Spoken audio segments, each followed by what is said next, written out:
Hello everyone, I am नवीन कुमार। और यहाँ पर एक कंपनी है जिसका नाम है लॉजिसेल सॉल्यूशन लिमिटेड।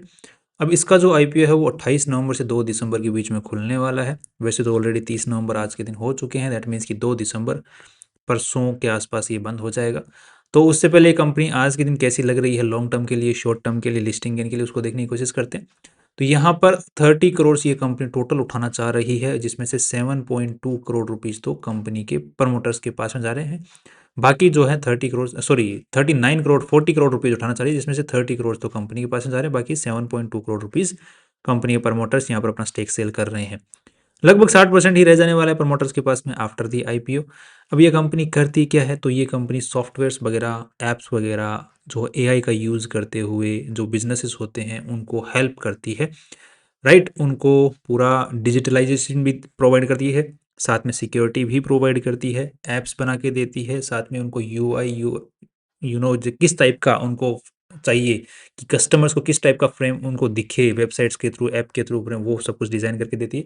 हर चीज़ के अलग पैसे लगते हैं, क्लाउड स्टोरेज प्रोवाइड करती है। एंड और हर चीज़ के पैसे बढ़ते ही जाते हैं अगर कौन कौन सी सर्विसेज आपको चाहिए। तो ये सारी सर्विसेज बना के इनके ऑलरेडी एक टीम है जो कि हैंडल करती है, कोई भी बिजनेस इनके पास में ऑन बोर्ड आता है उसको फिर ये संभालती है, जिसको जो चाहिए वो प्रोवाइड करके देती है। राइट।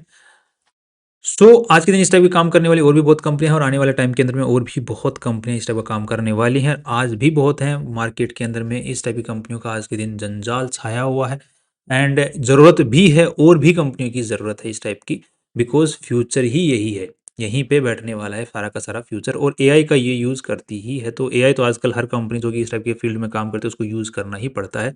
उनके पास कोई ऑप्शन ही नहीं बचा अगर मार्केट में टिके रहना है तो एआई का अगर आप नाम देखें तो समझ लो कि it's not the compulsory, but it's the necessity. Next यहाँ पर देखने को मिल रहा है कि कंपनी की जो वैल्यू लगाई जा रही है ये 144 crore rupees, that means 150 crore रुपए की वैल्यू लग रही है। और साथ में ही जो कंपनी का आज के दिन आईपीओ लेके आ रहे हैं उनका नाम है फिनटेक्चुअल कॉर्पोरेट एडवाइजर्स प्राइवेट लिमिटेड। तो इन ये जो है पहले सिर्फ एक ही आईपीओ लेके आए हैं जिसकी परफॉर्मेंस कुछ खास नहीं रही है, बट एट पार उसकी वैल्यू लगाई गई है। अब इस कंपनी को देखते हैं कि यहाँ पर वैल्यू छोड़ी है कि इसकी भी एट पार लगाई गई है। तो पहले सबसे पहले देख लेते हैं कि कंपनी जो पैसे उठा रही है वो कहाँ जाने वाले हैं। अब ये जो खर्च करने वाले हैं ये बोल रहे हैं कि हम जो हमारा इंफ्रास्ट्रक्चर जैसे ऑफिस स्पेस वगैरह है उसको हम थोड़ा सा सुधारने वाले हैं, और अच्छा फिजिकल इंफ्रास्ट्रक्चर। दूसरा जो हम, और अब इस सब की जो कंपनियां होती हैं उनको मैन पावर की ज़रूरत होती है, बिकॉज वही अल्टीमेटली सॉफ्टवेयर जो कोड्स वगैरह, कोडिंग वगैरह करेंगे, ऐप्स वगैरह बनाएंगे, वेबसाइट वगैरह बनाएंगे, एआई का यूज़ करेंगे, प्रॉम्प्ट्स यूज़ करेंगे, इंफ्रास्ट्रक्चर जो क्लाउड वगैरह है उसके ऊपर में मैनेज करेंगे, क्लाइंट्स की जो चीज़ें हैं उनको। तो ह्यूमन रिसोर्स पे कंपनी खर्च करने वाली है, दैट मीन्स की और हायरिंग करने वाली है। नेक्स्ट यहाँ पर ITF infrastructure, again IT sector की कंपनी, तो आईटी इंफ्रास्ट्रक्चर को और अपग्रेड करने वाली है, और 2.5 करोड़ रुपए बोल रहे हैं कि हम लोग मार्केटिंग में खर्च करने वाले हैं, अपना नाम फैलाने वाले हैं। सो सारे ही रीजंस अच्छे हैं, जो कंपनी के पास में पैसे जा रहे हैं उनको अगर हम देखते हैं तो। बाकी जो कंपनी के प्रमोटर्स की जेब में जो पैसा जा रहा है वो अपना आराम से पार्टी वार्टी करने में काम में लेने वाले हैं, उसका हमें कोई फ़ायदा नहीं होने वाला है, कंपनी को कोई फ़ायदा नहीं होने वाला है। वो कैमिलिया के अंदर में फ्लैट, कैमिलिया में तो फ्लैट आएगा भी नहीं, 7 7 साढ़े 7 करोड़ में तो, मतलब गुड़गांव में, नोएडा में, बेंगलोर में कहीं आ ही जाएगा 3 BHK 4 BHK अच्छी सोसाइटी में। नेक्स्ट यहाँ पर जो प्रमोटर्स जी हैं, उमेश, अजय शर्मा जी, ये जो हैं इनके पास में आज के दिन कंपनी की बागडोर है बेसिकली, और कंपनी पे कोई केस वेस आज के दिन देखने को मिल नहीं रहा है। और इसकी जो शुरुआत है वो 2011 में इस कंपनी की हो गई थी, और ये सारे माइलस्टोन्स इन्होंने अचीव किए हैं। राइट, तो इन्होंने हर टाइम के साथ में अपने आप को पिवट किया है, और टाइम के साथ में बने रहने की जो चीज़ें हैं वो यहाँ पर देखने को मिल रही हैं चेंज करते हुए। और 20 करोड़ का रेवेन्यू इन्होंने जो है फाइनेंशियल 2025 में ही अचीव किया है। 2011 से चलती आ रही है, 2025 मतलब इनको 20 करोड़ का रेवेन्यू जनरेट करने के अंदर में लगभग 14 साल लग चुके हैं। अब ये अचानक से 20 करोड़ 2020 22 25 के अंदर में हो जाना, बिकॉज आईपीओ लेके आ रहे हैं इस वजह से, तो ये जनरेट किया गया है। अगेन वहाँ पे क्वेश्चन मार्क है, सिर्फ आईपीओ से पैसे उठाने के लिए ही। नेक्स्ट यहाँ पर जो अजय शर्मा जी हैं और उमेश शर्मा जी हैं, इनके बारे में इन्फॉर्मेशन आप लोग और यहाँ पर पढ़ सकते हैं। दोनों ही जो जिस फील्ड में काम कर रहे हैं, दोनों को उसी फील्ड की यहाँ पर देखने को मिल रही है।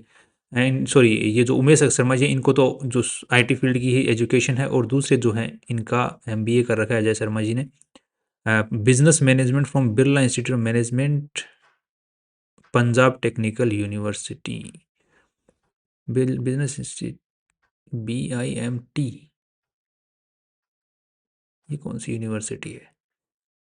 नेक्स्ट यहाँ पर देखने को मिल रहा है कि इनके पास में अच्छा खासा एक्सपीरियंस भी देखने को मिल रहा है, ठीक ठाक, एंड ठीक ठाक या अच्छा खासा एक्सपीरियंस है इनके पास में। साथ में ही साल की जो है 42 लाख रुपए की सैलरी उठा रहे हैं। दो सैलरी थोड़ी सी हायर साइड में देखने को मिल रही है। साल की 42 लाख रुपए तो महीने की कितनी हो गई? तो 36, तो लगभग 3.5 लाख रुपए। अब ज़्यादा नहीं लग रही, महीने के अंदर में कन्वर्ट करते हैं तो जिस फील्ड में काम करें उसके हिसाब से ठीक सैलरी है। एंड ये 6 लाख रुपए ही उठा रहे हैं अजय शर्मा जी, जो बिजनेस मैनेजमेंट वाले हैं। क्या बात है भाई, पर एनम यहाँ पे पर मंथ था क्या? पर एनम 6 लाख रुपए में काम चल जा रहा है भाई का। अब यहाँ पे ये क्वेश्चन मार्क लग जाते हैं कि यार ये कैसे पॉसिबल है, इतना बड़ा गैप। नेक्स्ट, जो लोगो है, जो नाम है, वो अभी तक रजिस्टर्ड नहीं है कंपनी का। इन्होंने अप्लाई कर रखा है बट अभी तक इनको मिला नहीं है। जो वेबसाइट है logiciel.io, ये इन्होंने रजिस्टर करवा रखी है। 2025 में ही रजिस्टर क्रिएट की है ये पर्टिकुलर वेबसाइट, जो है 2027 को एक्सपायरी है। तो जो भी चीज़ें अपने को देखने को मिल रही हैं, वहाँ पे क्वेश्चन मार्क अभी भी हमने काफ़ी सारे देख लिए हैं, जो कि हमें थोड़ा सा जो शक पैदा कर रहे हैं दिमाग में कंपनी की आने वाली चीज़ों को देखते हुए। कंपनी जो प्रॉपर्टी यूज़ कर रही है, ऑफ कोर्स सी बात है, वो लीज़ पर है, मेनली लीज़ पर ही होती है। एंड यहाँ पर इन्वेस्टमेंट के लिए 30 लाख रुपए में इन्होंने एक प्रॉपर्टी खरीदी हुई भी है, इन्वेस्टमेंट पर्पज से खरीदी हुई, बट काम में नहीं ले रहे हैं उसको। नेक्स्ट, 107 एम्प्लॉयज़ आज के दिन काम कर रहे हैं, और IT फील्ड के अंदर में जो टेक्नोलॉजिकल पार्ट है उसमें 75 एम्प्लॉयज़ काम कर रहे हैं। ये सारे जो फील्ड्स हैं, उन सभी फील्ड्स के अंदर में कंपनी आज के दिन अपनी सर्विसेज प्रोवाइड कर रही है। नेक्स्ट, यहाँ पर टॉप 10 कस्टमर से कंपनी का 97% रेवेन्यू आ जा रहा है। दैट मीन्स कि टॉप सिंगल क्लाइंट से कंपनी का 50% रेवेन्यू आ रहा है। पिछले साल जो है 62% आया था, उससे पिछले साल जो है 69। तो लगभग अगर एक जो बड़ा क्लाइंट है, अगर उसने हाथ पीछे खींच लिए तो इनकी नैया लग जाएगी। नेक्स्ट, बट अगर बढ़ते रहे, उन्होंने साथ देते रहे और बढ़ते रहे आगे, तो आई थिंक निकल भी जाएगी, पार हो जाएगी गंगा। नेक्स्ट, यहाँ पर ये revenue wise model, home improvement, construction segments, कौन सी पर्टिकुलर इंडस्ट्री से इनका सबसे ज़्यादा आ रहा है? तो home improvement and construction sector से इनका सबसे ज़्यादा आ रहा है। अब इसमें ये क्या बोलना चाह रहे हैं, ये तो समझने की बात है। होम इम्प्रूवमेंट, आई थिंक ये जो सोसाइटी वाले लोग हैं, सोसाइटी वाले लोग, जो जो कंपनियां हैं, वो आई थिंक इनके सॉफ्टवेयर को यूज़ कर रही हैं। Home improvement and construction, I am hoping कि दैट वन इज, उसी की बात कर रहे हैं यहाँ पे। नेक्स्ट, इनका जो सबसे ज़्यादा रेवेन्यू आ रहा है, पूरा ही आ रहा है, वो USA से आ रहा है, कनाडा से आ रहा है। यू ओके, तो इनका सारा का सारा रेवेन्यू ही बाहर से आ रहा है, इंडिया से इनका रेवेन्यू ही नहीं है। Okay, nice. और ये सब चीज़ें कौन कौन सी कंपनी, ये मतलब क्या क्या काम करती है, उसके बारे में भी आप लोग रीड कर सकते हैं आराम से। नेक्स्ट, अब थोड़ा सा देख लें इनकी जो बैलेंस शीट है वो क्या बोल रही है, और इसको कंपेयर करने के लिए हमारे पास में 3 कंपनियां, कोडी, सिस्टांगो एंड इन्फोबीन्स, राइट। तो लेट्स सी, पहले बैलेंस शीट को समझ लेते हैं। तो यहाँ पर देख रहे हैं 31 CR इस पूरी कंपनी के अंदर में लगे हुए हैं, और उसमें से जो इन्वेस्टर्स का पैसा है वो लगभग 28-29 CR के आसपास में इन्वेस्टर्स का पैसा लगा हुआ है। दैट मीन्स पूरा पैसा कंपनी के अंदर में इन्वेस्टर्स का लगा है, या फिर कमा कमा के जो अभी तक इकट्ठा किया वो कंपनी में लगाया हुआ है। और ये पैसा कहाँ लगा हुआ है? तो सबसे बड़ा पैसा जो है ट्रेड रिसीवेबल्स में पड़ा है। तो लगभग 45% पैसा जो है, मतलब कंपनी बोल रही है हम रिसिप्ट काट चुके हैं, बट उसका पेमेंट अभी आना बाकी है। तो एक्चुअल अगर ये ट्रेड रिसीवेबल वाला पैसा मतलब अटक भी सकता है, और भी अटक सकता है, तो कंपनी को आगे आने वाले टाइम में लोन लेना पड़ सकता है, या फिर कंपनी को अपनी जो टीम है उसको फायर करना पड़ सकता है। नेक्स्ट, यहाँ पर देखने को मिल रहा है कि 14 करोड़, 17 करोड़, 21 करोड़, राइट। तो revenues are increasing in a good speed. Next, यहाँ पर जो नेट प्रॉफिट्स हैं, नेट प्रॉफिट्स भी बहुत अच्छे तरीके से यहाँ पर बढ़ते हुए नजर आ रहे हैं। That's again nice. And employ benefit expenses भी अच्छे खासे तरीके से बढ़ रहे हैं। लगभग आप लोग अगर ध्यान देते हो तो 50% के आसपास से कंपनी का एम्प्लॉय बेनिफिट एक्सपेंसेस बढ़ रहे हैं। जितना कंपनी रेवेन्यू जनरेट कर रही है उसका 50% जा रहा है एम्प्लॉय बेनिफिट्स के अंदर में, जो कि पिछले साल से 2023 के अंदर में जो जा रहा था वो लगभग 60% के आसपास में जा रहा था। तो अभी जो है कंपनी अपने आप को बेटर मैनेज कर पा रही है। That's nice. और अब पैसा क्या जनरेट, कैश जनरेट कर पा रही है या नहीं? तो यहाँ पर कैश जो है अगेन नहीं जनरेट कर पा रही है। तो कंपनी का खर्चा ज़्यादा है, और कैश जो है वो कंपनी के पास में कम आ रहा है, इसीलिए कंपनी बोल रही है कि हमारी थोड़ी हालत ख़राब है, तो हमें आईपीओ के पैसों से ज़रूरत है और हम अपने आप को और एडवर्टाइज़ करके और इंफ्रास्ट्रक्चर को सुधार के और हायरिंग करके और क्लाइंट्स को यहाँ पर मैनेज करना चाहते हैं।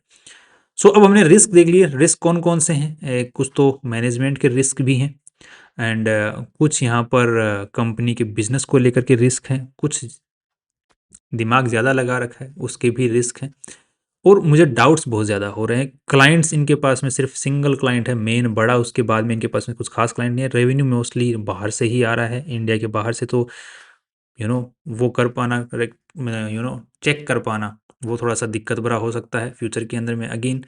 और ये जो फील्ड के अंदर बहुत सारे आज के दिन नए चीज़ें आ रही हैं, तो वो अगेन क्वेश्चन मार्क है। और 20 करोड़ ने 2025 में अचीव किया है, अभी जा कर के 2011 की खुली कंपनी, जबकि आईटी का जो बूम था, एक्चुअल बूम 2011-12 से लेकर के 2020-22 के आसपास में, जो बीच में उस वक्त में इनके 20 करोड़, दैट मीन्स कि इन्होंने सिर्फ, मुझे लग रहा है कि आईपीओ से पैसा उठाने के लिए ही ये पूरा का पूरा एक गेम सा लग रहा है मुझे तो यहाँ पर क्वेश्चन मार्क से क्वेश्चन मार्क बहुत ज़्यादा है, नेगेटिव पॉइंट्स बहुत ज़्यादा नज़र आ रहे हैं।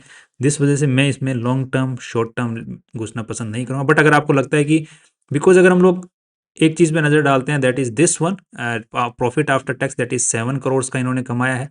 तो इस साल पूरा अगर लगभग 3.5 करोड़ का 6 महीने में कमाया है, तो पूरे साल में लगभग 7 करोड़। तो अगर हम लोग मार्जिन ऑफ सेफ्टी देखते हैं तो 6 करोड़ को अगर हम लोग यहाँ पर चेक करते हैं तो 25 के आसपास का पी रेशो नजर आता है, जिसको हम लोग कंपेयर करते हैं तो यहाँ पर देखने को मिला है 66 का, इसका देखने को मिला है 17 का, इसका 22 का। दैट मीन्स कि इन्होंने वैल्यू ऑलरेडी लिस्टिंग गेन के हिसाब से अच्छी खासी लगा ली है।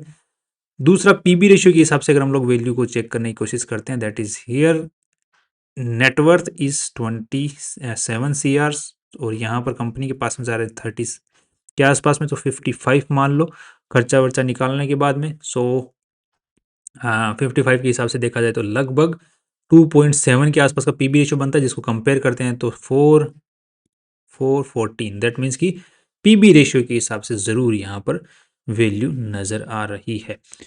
तो अब जो रिस्क है लॉन्ग टर्म का, I would not say anything, short term का आई वुडंट से एनीथिंग, और लिस्टिंग गेन के हिसाब से पीबी रेशियो के हिसाब से ज़रूर वैल्यू बन रही है।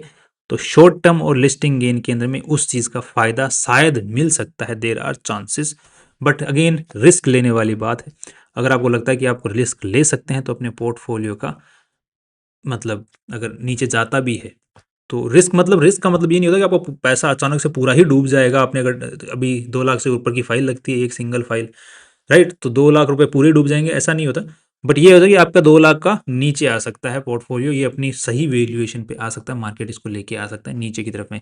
और हो सकता है कि अगर पीबी रेशियो के हिसाब से अगर इसको भगाए ऊपर की तरफ में मार्केट, तो हो सकता है कि आपको उस पर प्रॉफिट पे देखने को मिल जाए। तो वो रिस्क है। तो वो रिस्क अगर आपको लेना है तो आप पोर्टफोलियो का लगभग 2% के आसपास का रिस्क ले सकते हैं। अगर चाहो तो सिंगल परसेंट 1% का रिस्क ले सकते हैं अपने पोर्टफोलियो का, अगर लेना चाहें तो। अगर आपको लगता है कि हाँ भाई किसी तरीके से चला देगा मार्केट, इसको इसको पीबी रेशियो के हिसाब से वैल्यू देगा, तो let's hope so. Finally that's all from my side. कल फिर मिलते हैं बड़े वीडियो के साथ। Finally see you tomorrow.